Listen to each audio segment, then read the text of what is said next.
Bonjour tout le monde, j'espère que vous allez bien. Aujourd'hui on se retrouve pour un book review sur le livre Nous les menteurs d'Jill Lockhart.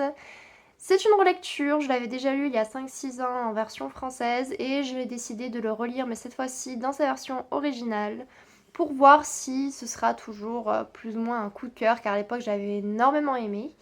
Dans ce roman nous suivons Cadence qui est une jeune adolescente qui est devenue amnésique suite à un accident sur l'île des Saint-Clair, donc sa famille. On ne sait pas exactement quelles sont les circonstances de cet accident, qu'est-ce qui s'est passé réellement pendant cet été-là, puisque Cadence est amnésique et qu'elle ne peut vraiment pas du tout se rappeler de ce qui s'est passé. C'est le mystère total. Et en plus de ça, elle a plein de problèmes de santé depuis, elle a des énormes maux de tête, les médicaments ne l'aident pas, enfin c'est très très très compliqué, elle va redoubler son année. Cependant, Cadence va finir par retourner sur cette île lorsqu'elle a 17 ans, donc l'été de ses 17 ans, et elle va retrouver ses compagnons de toujours, Johnny, Myrène et surtout Gat, son Gat qui est clairement son amour de jeunesse, d'adolescence on va dire, sauf que Gat est différent puisqu'il n'est pas blanc et que la famille Sinclair est très à cheval sur ça, sur avoir des enfants, une descendance blanche, grande si possible, blonde. Voilà, donc Gat n'est pas forcément accepté dans cette famille-là, sauf que bien sûr, Cadence, elle, est amoureuse de lui, comment dire, va à l'encontre de tout cela, et il en est de même pour Johnny et Myrène. Ensemble, ils s'appellent d'ailleurs le groupe des menteurs. Pourquoi ça, vous le verrez en découvrant l'histoire. Mais donc, Cadence se retrouve sur cette fameuse île et va essayer de retrouver ses souvenirs, de comprendre qu'est-ce qui s'est passé ce jour-là. Pourquoi d'ailleurs elle n'a pas eu de nouvelles de Gat pendant toutes ces années. Pourquoi il aurait pu envoyer des messages. Pourquoi ne l'a-t-il pas fait. Donc tout plein de mystères et petit à petit, au fur et à mesure, bien sûr, on va donc découvrir la vérité sur ce qui s'est passé. Et croyez-moi, vous n'êtes pas prêts. Donc je vais commencer à vous donner mon avis assez objectif dans le sens où il n'y aura pas de spoiler et ensuite on entrera dans les spoilers un petit peu, mais pas tant que ça je pense. C'est pas trop le but de juste raconter l'histoire. Moi ce qui compte c'est de vous donner vraiment les points forts et les points faibles à la limite de ce roman. Donc on commence tout de suite. De base, de manière générale, j'ai beaucoup aimé cette relecture. Et je sais pas pourquoi, mais j'avais complètement oublié la fin qui m'a cloué le bec. Mais parlons plutôt de la plume pour commencer de l'auteur. Quand j'ai eu la version française, déjà j'ai beaucoup aimé la traduction parce que on a beaucoup de métaphores et j'avais beaucoup aimé ces images-là que l'auteur nous proposait, notamment pour les mots de tête de Cadence, la façon dont ces mots sont décrits. J'ai trouvé ça très très beau et très très fort surtout. C'est très imagé et on comprend, on ressent la douleur de Cadence. Et là, en le lisant donc dans sa version originale, ça m'a fait le même effet. J'ai vraiment beaucoup aimé. Ça m'a limite fait sourire, même si c'est horrible ce qu'elle subit, parce que c'est très bien, très joliment décrit en fait par de très belles images, même si elles sont horribles ces images-là. On a des chapitres qui sont très courts, donc l'histoire s'enchaîne énormément. On a à peu près 80 chapitres pour vous dire, alors que le roman fait à peine plus de 200 pages. Ça s'enchaîne, il y a toujours un peu du nouveau, même si, à proprement parler, il n'y a pas forcément énormément d'action. Il y a beaucoup de révélations et surtout petit à petit en fait on découvre les personnages tous, même Cadence, on commence à découvrir un peu qui elle est et surtout les autres, pourquoi elles se comportent de telle ou telle façon, qu'est-ce qui s'est passé et vraiment le suspense est tenu jusqu'au bout, vraiment jusqu'à la dernière partie puisqu'il y a 4 parties si je me rappelle bien.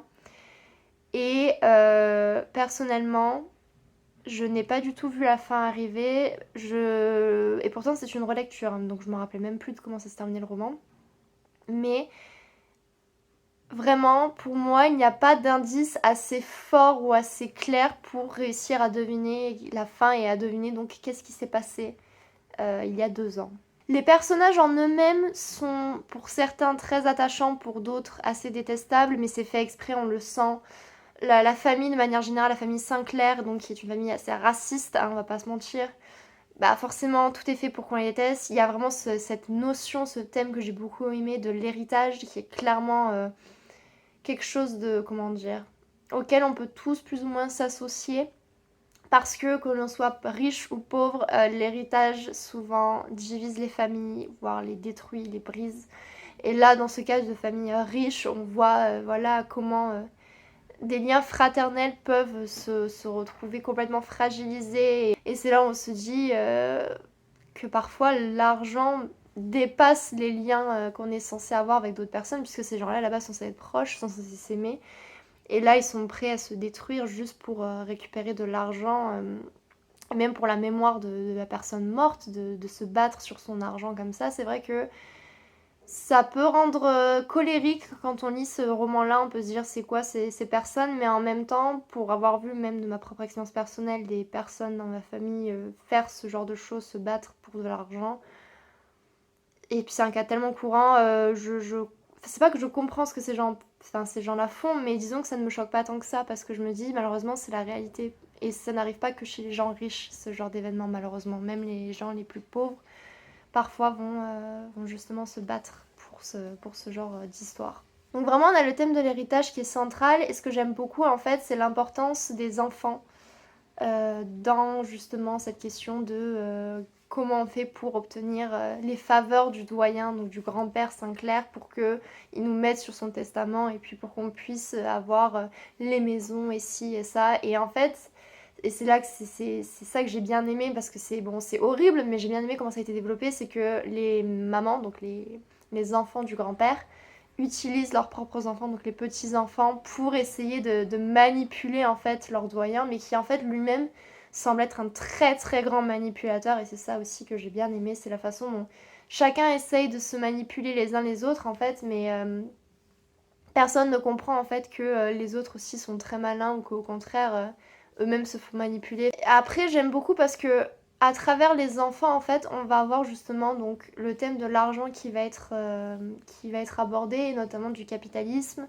du matérialisme, et j'aime beaucoup parce que ces pauvres petits enfants en fait, à cause de leur mère qui sont vénales, ils vont eux-mêmes du coup avoir un comportement complètement opposé, ils vont être dans le rejet total de tout ça, et en fait à travers leurs yeux d'ado, on va avoir une vraie critique en fait de notre société actuelle. Un point critique, pour moi c'est pas du spoil donc je vais le dire, c'est le fait que parfois, ça c'est un truc typique de toutes les histoires, notamment dans les films, dans les séries, mais je déteste ça, c'est le manque de communication, ou ah, est-ce que on ne parlerait pas de ce dont il faut parler en fait, c'est-à-dire voilà, Cadence ne se rappelle de rien, et au lieu de simplement demander aux gens de forcer un tout petit peu, puisque dans le fond elle veut savoir à tout prix, c'est ça son but, sa quête, hein, de savoir qu'est-ce qui s'est passé, au lieu de juste demander aux gens de les prendre en face et de leur dire ok maintenant je veux que tu me racontes, dis-moi, dis-moi, dis-moi.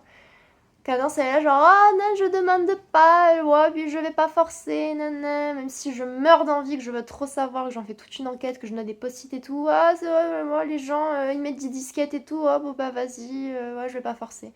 Ah pour le coup par rapport, et j'en parle dans la partie spoilers, par rapport à l'histoire en elle-même, ça peut se justifier, mais c'est vrai que de manière générale ce genre de choses là je supporte pas quoi. Ça c'est quelque chose que je déteste, parce que souvent ça crée des situations bêtes qui auraient largement pu être évitées, et qui en général dans la vraie vie ne serait même pas arrivé, parce que justement à un moment donné les personnages les personnes se seraient posées, auraient dit ok attends juste il y a un truc, il faut qu'on en parle.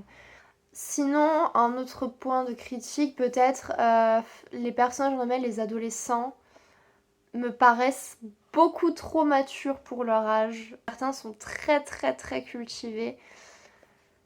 Bon, c'est des points comme ça qui ont fait que j'ai eu du mal au début, et même pendant un certain temps parfois, à réellement m'identifier avec eux ou quoi, parce que je me suis dit, punaise, pour des gamins de 17 ans, vous parlez comme des personnes qui en ont 25 quoi. Je crois que j'ai rien d'autre à vous dire pour la partie sans spoilers. Vraiment, c'était un roman qui se lit très très vite, qui est très agréable à lire, avec de très très belles images. Vraiment, les métaphores, notamment pendant, voilà, quand Cadence a ses crises et ses mots de tête, c'est vraiment très très bien décrit.